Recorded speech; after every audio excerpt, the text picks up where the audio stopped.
Hello మామ, ఈరోజు మన కిచెన్లో పుదీనా రైస్ చేసుకుంటున్నాం మామ. So let's get to the video.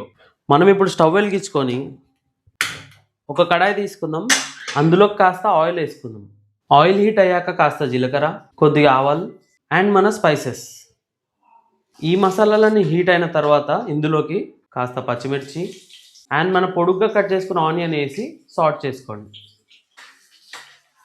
మన ఆనియన్స్ కాస్త ఫ్రై అయిన తర్వాత జింజర్ గార్లిక్ పేస్ట్ వేసుకోండి. అవన్నీ బాగా సాట్ అయ్యాక కాస్త ఉప్పు, కాస్త గరం మసాలా అండ్ మన పుదీనా పేస్ట్ ఇవన్నీ వేసి బాగా మిక్స్ చేసుకోండి మామ. ఇలా కాస్త ఆయిల్ పైకి తేలాక మనం ఇంకొంచెం పుదీనా వేసుకొని ఇందులోకి రైస్ యాడ్ చేసుకుందాం. రైస్ యాడ్ చేసుకొని బాగా మిక్స్ చేసుకోండి. ఇందులోకి అసలు కారం యాడ్ చేయకూడదు మామ. కారం యాడ్ చేస్తే కలర్ టేస్ట్ రెండు చేంజ్ అయిపోతాయి. మనకు ఆ పచ్చిమిర్చితోనే కారం టేస్ట్ వస్తుంది అనమాట.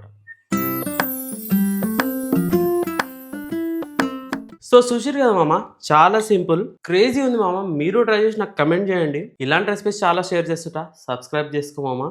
ఈ వీడియో నచ్చితే నీ ఫ్రెండ్కి షేర్ చేయి.